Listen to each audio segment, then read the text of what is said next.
Assalamualaikum warahmatullahi wabarakatuh. Salam bahagia.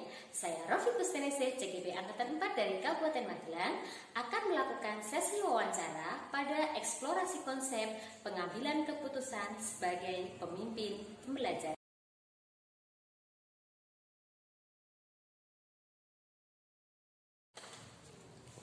Assalamualaikum Miss Yola. Waalaikumsalam Bu Rofi. Yang apa nih?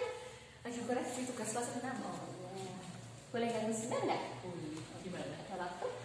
Ini saya kan memiliki beberapa kasus nih, mau minta pertimbangan Miss Yola nih. Kira-kira apa ya yang harus kita lakukan pada kasus ini? Ada 4 kasus di sini, coba. Ada pas di kasus Ya, itu. betul. Mau minta tanggapan Miss Yola terkait dengan langkah apa yang harus kita lakukan terkait dengan kasus tersebut.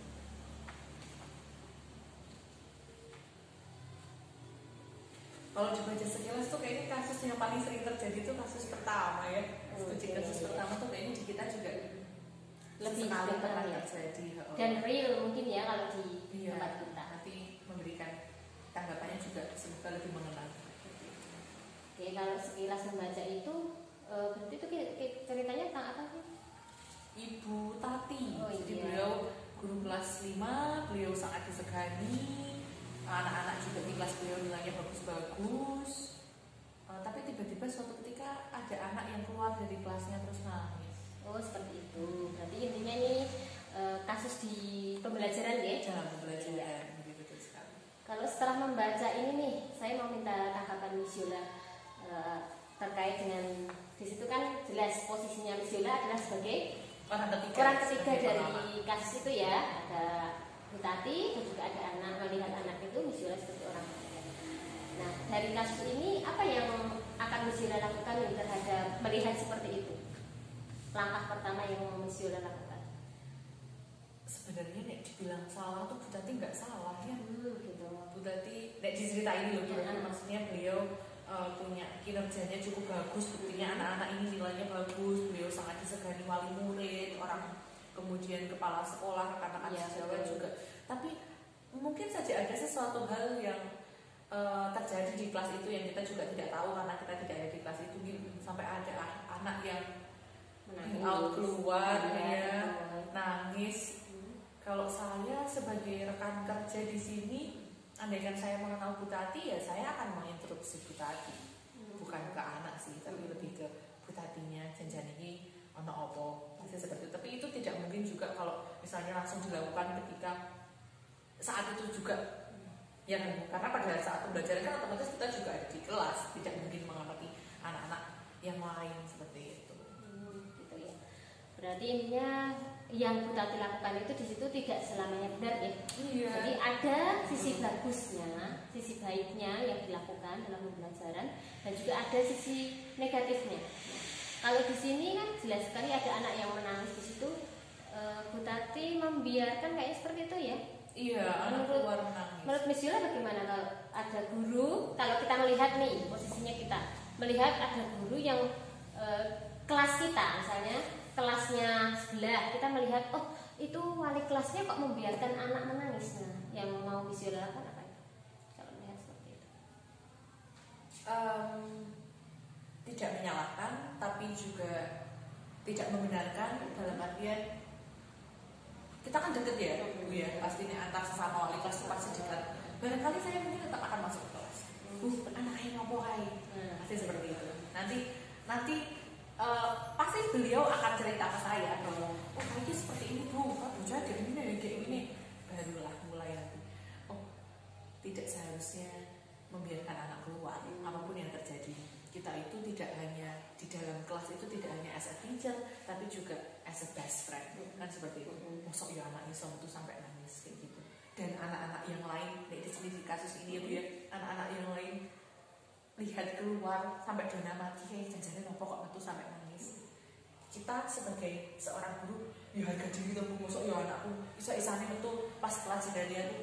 Kita pasti akan terlukai sebetulnya kalau anak keluar dari kelas itu. Padahal itu bisa belum tentu karena kesalahan anak. Ada karena kita sebagai guru tuh nggak mau menekan ego itu loh. Masih merasa aku sih bener, kowe kudu manut aku.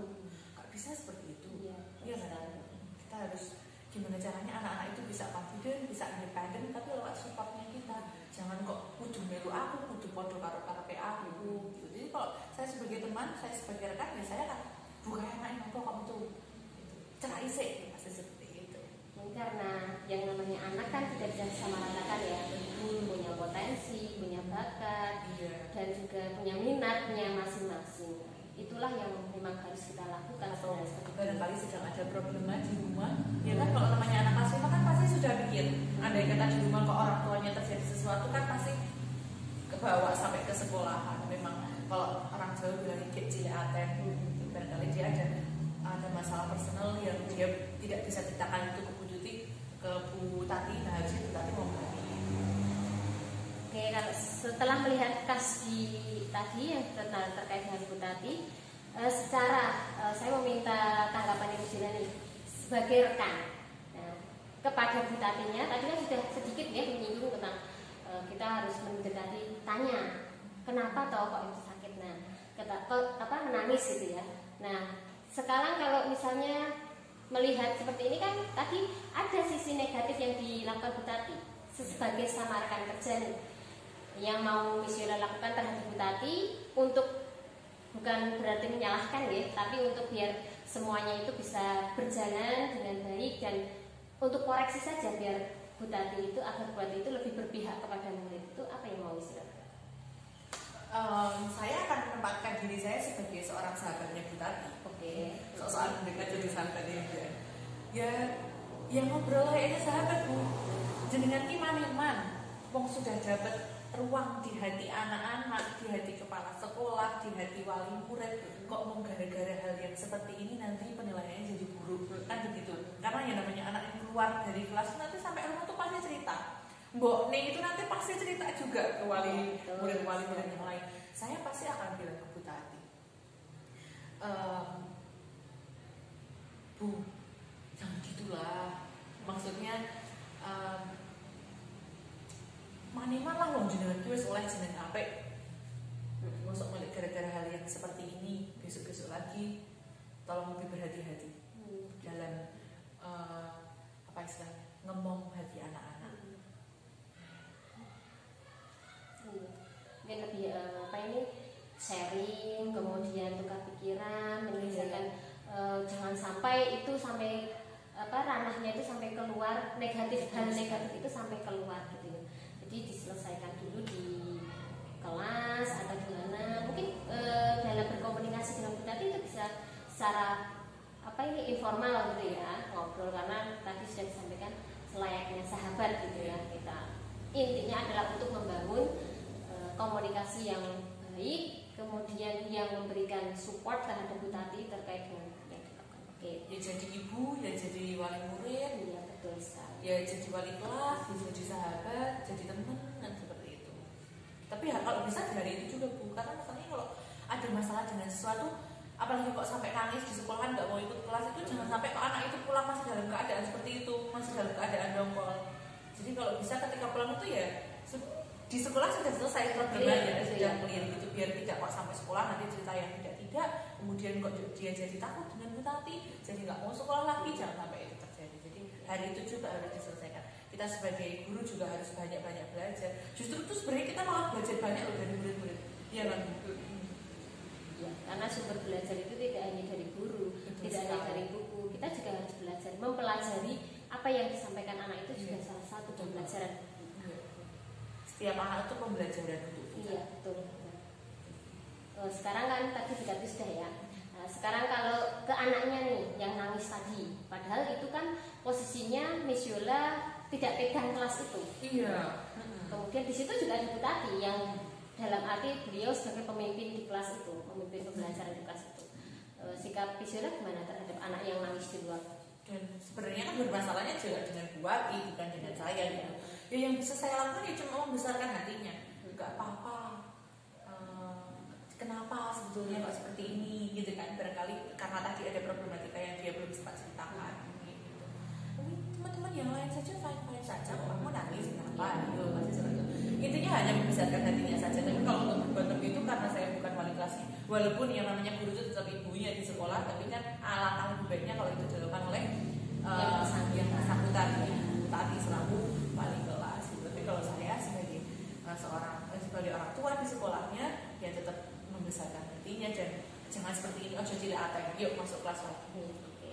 Memberi semangat ya kepada anak tersebut. Kalau tentang permasalahan yang terjadi mungkin itu karena ranahnya Bu Tati. Nah, mungkin sebagai rekan sejawat kita harus menghargai apa yang harus kita lakukan, jangan diselesaikan oleh beliau. Oke. Itu bagus sekali. Kemudian kalau tadi nih kan Bu Tati itu sebagai sosok guru yang disegani, baik itu kepala sekolah segan terhadap Bu Tati, orang tua murid segan terhadap Bu Tati. Padahal Miss Yola sendiri melihat bahwa yang dilakukan Bu Tati itu tidak sepenuhnya benar. Nah, ada hal yang mungkin kurang tepat lah untuk dilakukan. Boleh nggak kita interupsi kepada kepala sekolah atau kepada terkait dengan hal itu? Kalau misalnya bisa nih kita interupsi, caranya itu kita harus bagaimana? Sebenarnya sih sebetulnya sih tidak sopan ya Bu ya, karena harusnya yang namanya kepala sekolah itu pasti tahu lah segala hal yang akan terjadi di harusnya sudah tahu. Tapi andai kata nih kok ternyata pada saat itu terjadi kok kepala sekolah tidak ada, itu ya tetap interupsi. Tetap maksudnya saya pribadi akan beraninya dalam artian tidak secara di jalur formal kemudian saya kalau badi matur kemarin itu seperti ini tidak, di belakang kita ngobrol seperti ini, mungkin pas lagi jalan mau ke musola atau apa, tetap harus disampaikan untuk kebaikannya Bu Tati. Jangan sampai karena apa Bu? Sepele tadi ya. Sepele kok jadi itu, karena berarti kan ini sudah bagus beliau itu nilainya bagus, anak-anak kok pinter-pinter, kok jangan sampai anak itu belajar nilainya bagus tapi karena takut dengan gurunya. Dia kan di sini dijelaskan bahwa anak-anak sangat takut sama pelajarannya Bu Tati. Itu berarti kan dia hanya jadi guru, tidak jadi sahabat. Berarti yang dilakukan Miss Yola tetap akan menginstruksi ke kepala sekolah. Iya, walaupun tidak secara saklek. Bisa ya, bisa melakukan itu gitu ya. Kita bisa ngobrol terkait dengan hal itu. Tujuannya adalah seperti itu. Untuk hal yang baik kan tidak apa ya, dia maksudnya tujuannya tidak untuk memperburuk citranya tadi di mata kepala sekolah tidak, tapi ayolah sama-sama ini satu sekolah ini, yuk kita bawa ke hal-hal yang baik gitu. Membangun budaya yang positif. Betul sekali. Oke, terima kasih untuk waktunya hari ini. Silahkan untuk dilanjutkan tugasnya. Maaf nih mengganggu. Tidak apa-apa. Iya. Semangat selalu bro. Ya, assalamualaikum. Setelah melakukan sesi wawancara terhadap rekan sejawat, yakni pada kasus nomor 1, dapat kami simpulkan bahwa prinsip yang dipakai oleh rekan sejawat saya, yakni Miss Yola, adalah rule based thinking atau berpikir berbasis peduli, di mana Miss Yola menempatkan dirinya sebagai rekan sejawat terhadap Bu Tati dan juga sebagai guru di dalam lembaga yang sama. Hal yang sama akan saya terapkan di sini. Sebagai rekan sejawat, saya akan melakukan pendekatan secara personal kepada Bu Tati, di mana kami akan melakukan sesi diskusi dan juga kolaborasi terkait dengan apa yang telah dilakukan untuk mencari solusi yang terbaik untuk memberikan pembelajaran yang berpihak kepada murid.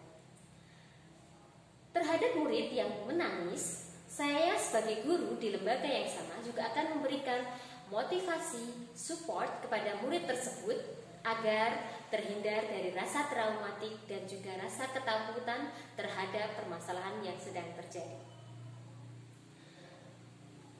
Hal yang saya lakukan berdasarkan pada menjunjung tinggi nilai kebajikan, yakni menghargai terhadap yang dilakukan Bu Tati, karena tidak sepenuhnya yang Bu Tati lakukan itu adalah sebuah kesalahan, namun ada sisi baiknya. Jadi di sini saya menghargai apa yang telah Bu Tati lakukan.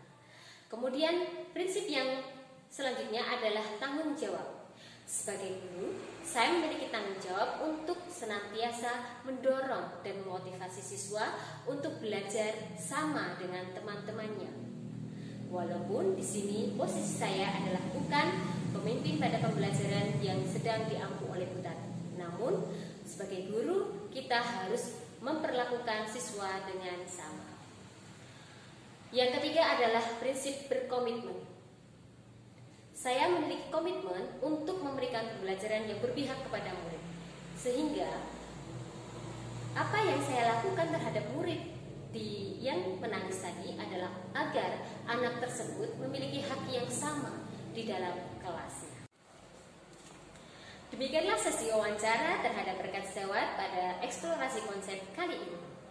Salam bahagia, guru bergerak Indonesia maju. Wassalamualaikum warahmatullahi wabarakatuh.